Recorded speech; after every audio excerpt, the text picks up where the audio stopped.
Hoje é dia 30 de agosto de 2020 e nós estamos apresentando uma parte do trabalho mediúnico de Edson Flauzino Sene, resgatando algumas mensagens, aonde uma delas se denomina Manin de Paphos. Ela foi escrita por Jorra, o autor espiritual Jorra, em 8 de outubro de 1977, 6 anos depois que iniciou a mediunidade dele. Se vocês procurarem no YouTube, vocês já vão achar duas leituras, uma por ele mesmo e outra por mim, falando do tema, Manin de Paphos, com PH. Agora eu achei esse documento aqui, onde existe uma apresentação, uma pré-leitura e depois o próprio texto, que é uma repetição daquilo que eu já fiz anteriormente, que diz o seguinte: Manin de Paphos governava uma pequena província da Judéia, situada às margens do Jordão, próximo ao local onde Jesus fora batizado pelo precursor. Homem de sentimentos nobres, fazia-se respeitar por seu caráter impoluto, suas decisões justas, sua inata magnanimidade. Isso acontecia numa época em que os governantes,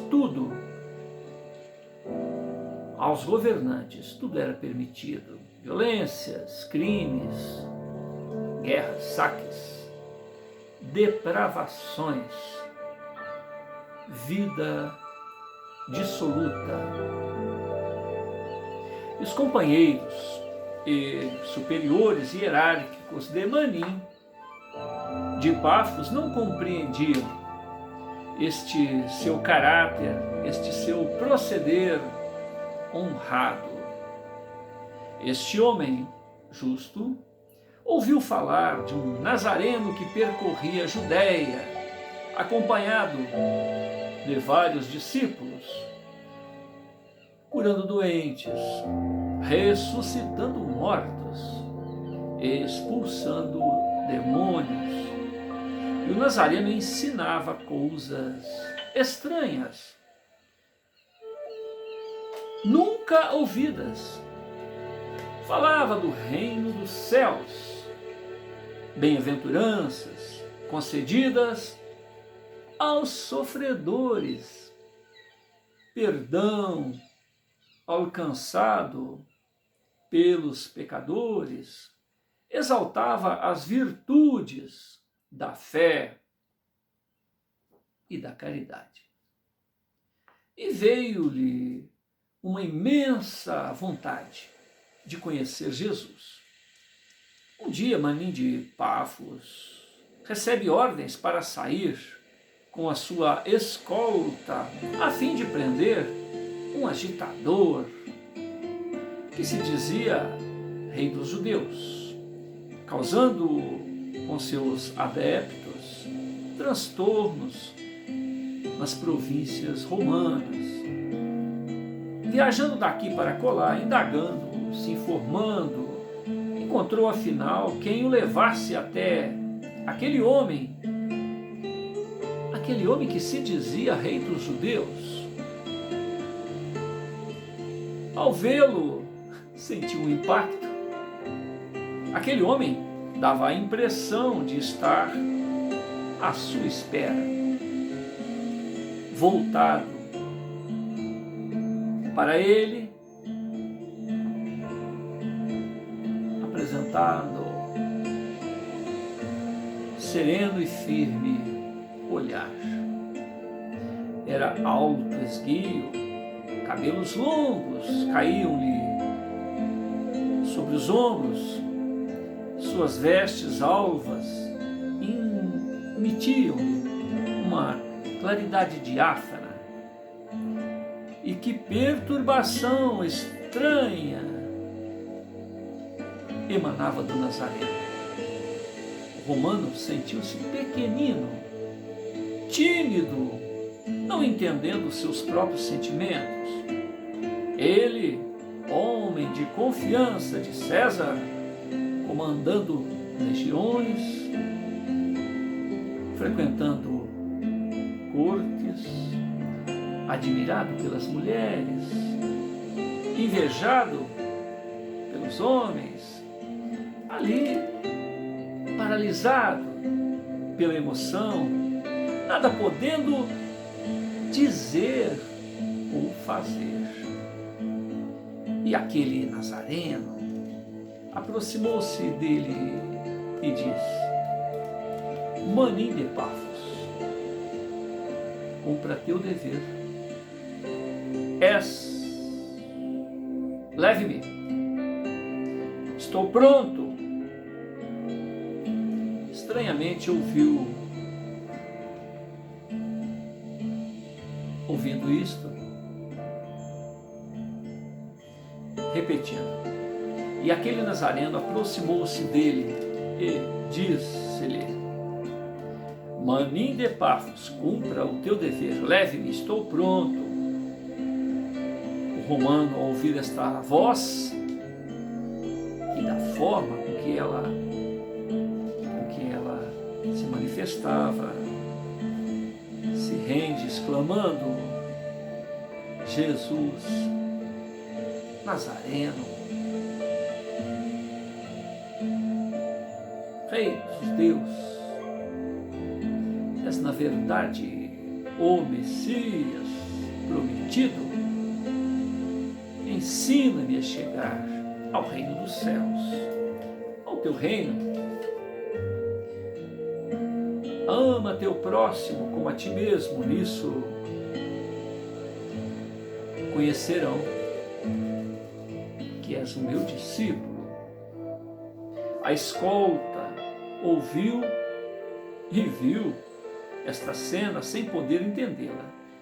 Ainda não estava preparada espiritualmente para receber os ensinos do Mestre.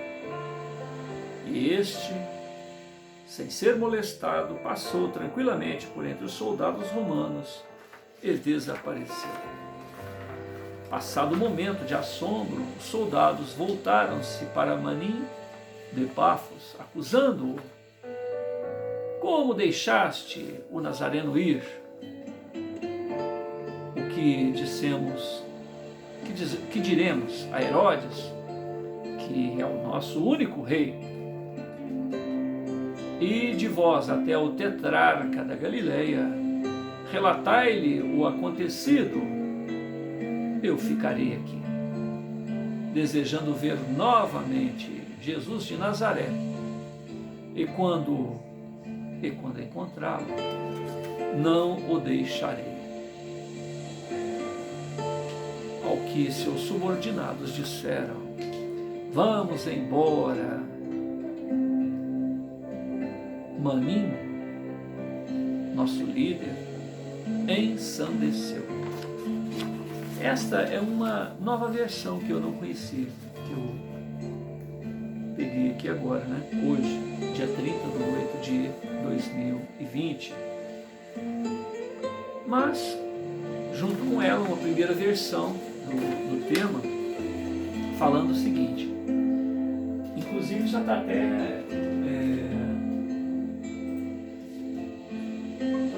na internet, ó, uma primeira versão, né? Manim de Pafos, tanto escrito como lido, aonde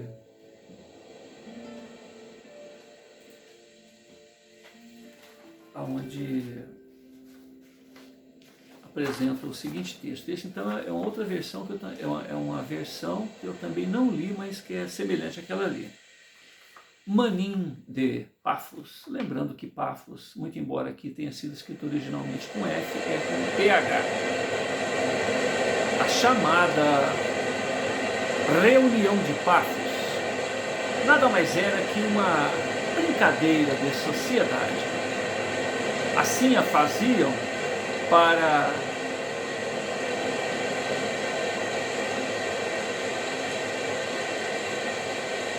distrair as autoridades que vinham em nome das altas cúpulas aristocráticas por ali. De quando em vez chegavam de outras províncias e ali se instalavam naquele lugar e ir para a cidade denominada Pafos, para saber das notícias do povo que pensavam a respeito de Herodes. Então, quando isso acontecia, Manin saía e se reunia para decidir altos negócios da corte do rei. Chegavam soldados de todos os lados, só falando, a respeito de domínio, poder, soberania, acima de tudo, do rei Herodes, que dominava todos aqueles lugares, todas as províncias ali subordinadas a ele. Manin também, chamado Manin de Pafos, dirigia uma pequena província da Judéia que ficava além do Jordão, berço de batismo do Cristo, feito por João Batista no século I. Tinha seus soldados, o seu exército. Não gostava de guerras ou violências, às vezes o fazia apenas para garantir o seu lugar, que sempre aproveitava alguma coisa para, inclusive, realizar uma beneficência, tentava ajudar o próximo. Tinha medo do rei e dos seus soldados, pois sabia que eram violentos, sanguinários, não teriam piedade de quem quer que seja, inclusive ele, muito embora fosse o administrador do local.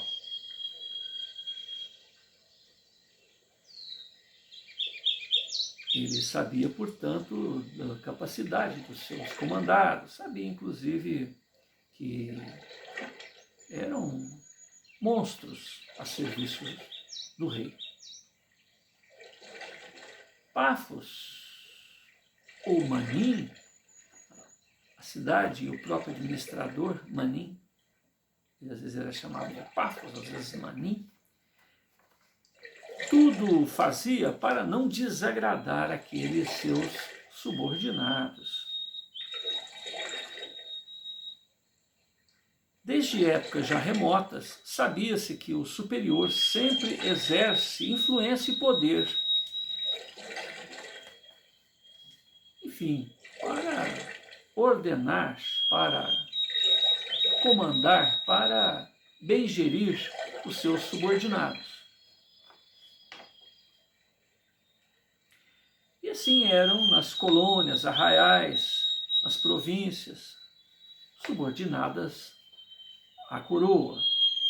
O tempo passou, Manin de Pafos sempre cumpria suas obrigações, mesmo às vezes a contragosto pelos motivos a que nos referimos.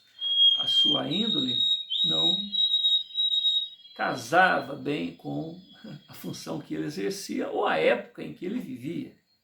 Certa feita, soube da existência de um justo, pois sabia que era conhecido mestre por ali, àquela época.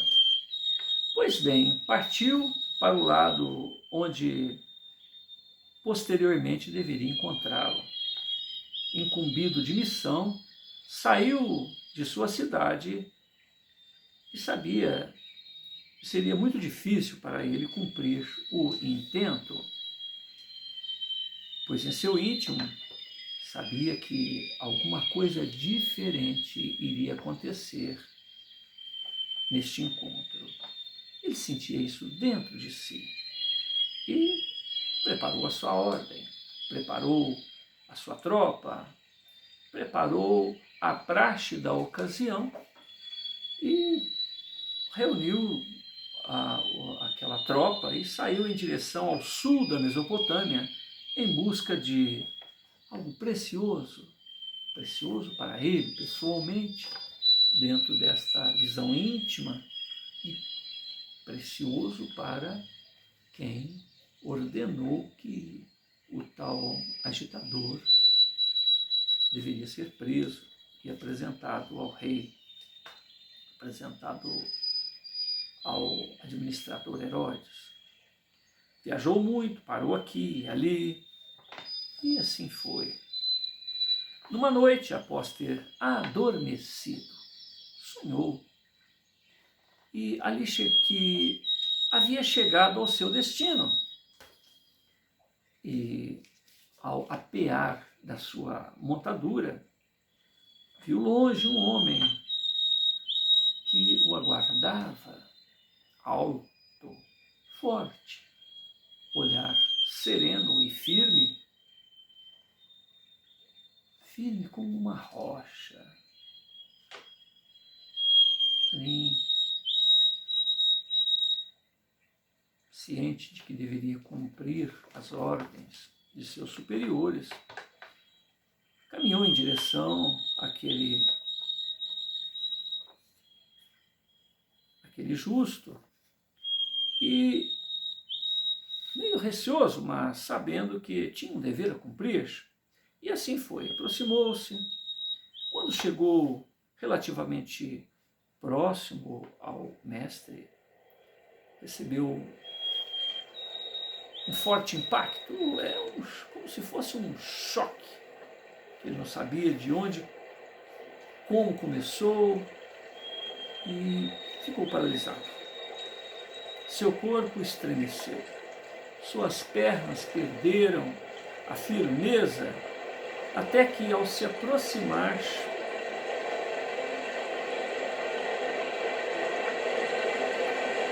diante de toda aquela confiança, de toda aquela postura superior, ele parou e aguardou não se sabe o quê. Suas pernas não obedeciam ao seu comando. A sua emoção entrou em colapso. Trêmulo, as pernas não lhe obedeceram. Então, ele ficou por ali. Percebeu que aquele homem lhe fixou o olhar. E olhar este que parecia ler a sua alma, saber tudo que ocorria no seu íntimo. E é como se ele lesse a sua alma.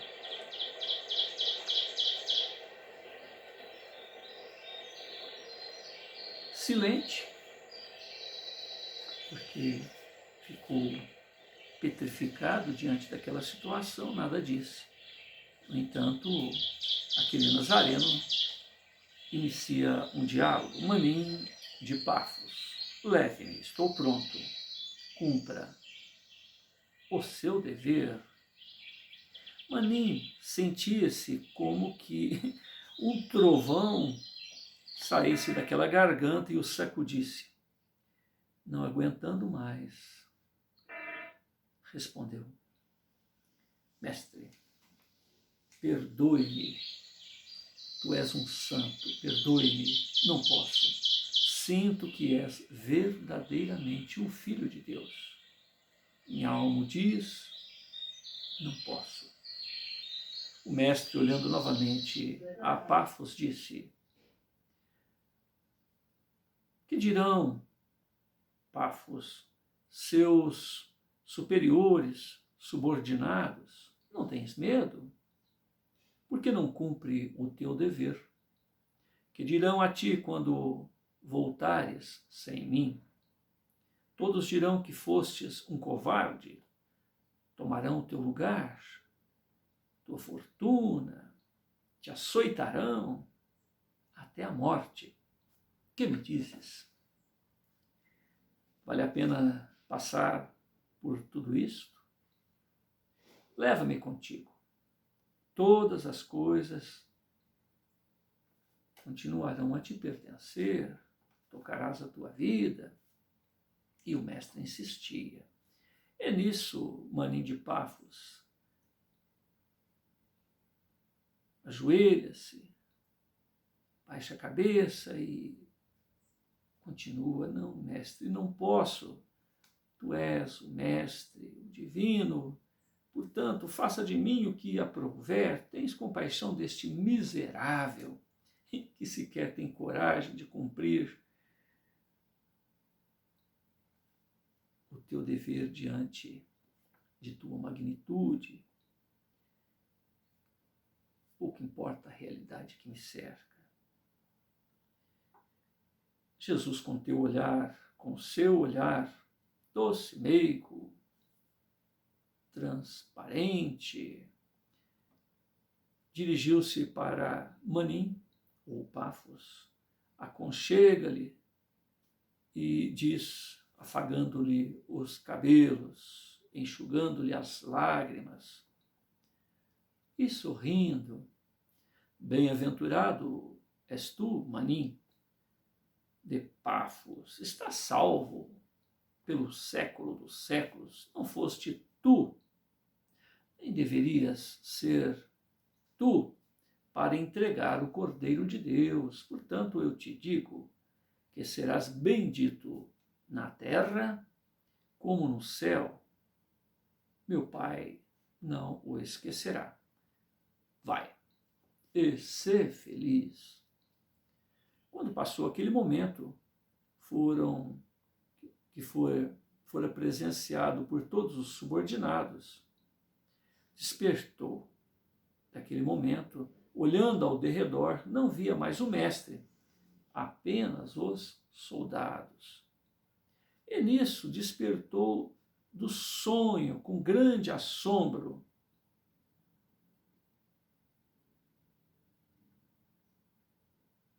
Pois se aproximava o momento de partida à busca daquele homem cujos dados foram mencionados anteriormente. Mas Manim não pôde suportar e, com grande confiança e decisão, chamou seus soldados e demais membros pertencentes à guarnição, inclusive representantes de Herodes que estavam por ali, e disse o que havia acontecido, falou de seus sonhos, de suas preocupações, e todos riram dele.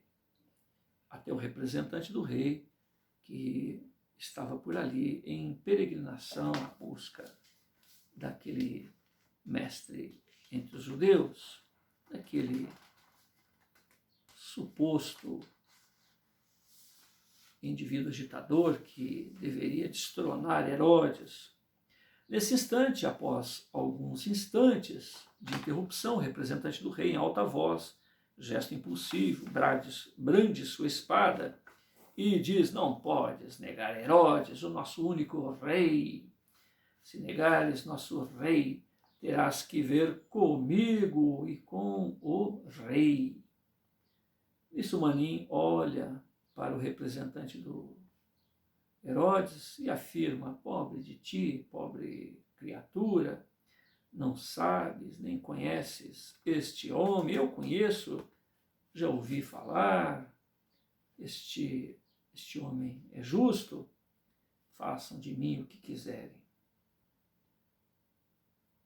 Mas continuo na minha certeza, ele é justo e por isso não posso prendê-lo.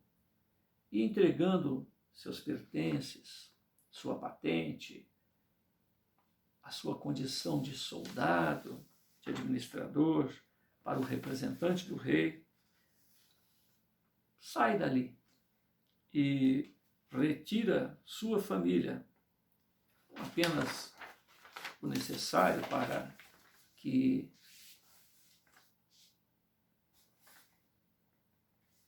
desenvolva uma viagem, se dirige para o outro lado da Mesopotâmia.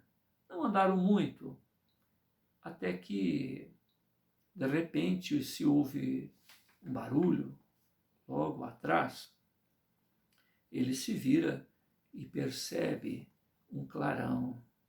E em meio a este clarão, vê materializar à sua frente a figura do Rabi Nazareno, com um olhar seguro, sereno e espantado. Ele ouve as seguintes palavras. Aliás, ele afirma, né? És tu, mestre. Ao que Jesus lhe responde, vai-te em paz, maninho. Jorra, 8 de outubro de 1977. Há algumas variações nessas 3 apresentações que enriquecem, né? Cada vez mais, cada vez que você trabalha no texto, vem mais alguma informação. Então, na internet, se vocês procurarem Manim de Paphos, vai ter uma versão apresentada e lida pelo próprio Sr. Edson Sene, porque essa daqui ó, está digitada. Né? Tem uma que ele lê no próprio original, e depois tem algumas correções, né? Algum enriquecimento, e aí surgem essas outras versões. Ó.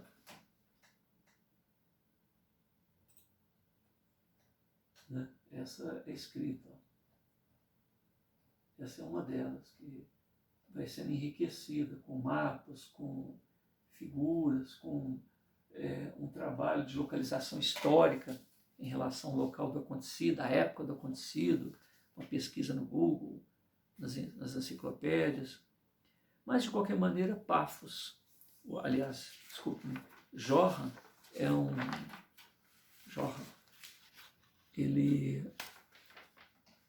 é um escritor muito hábil. Então, se vocês procurarem pelo nome Jorra, vão ver vários romances que ele escreveu através do Edson Sene. Muita paz a todos.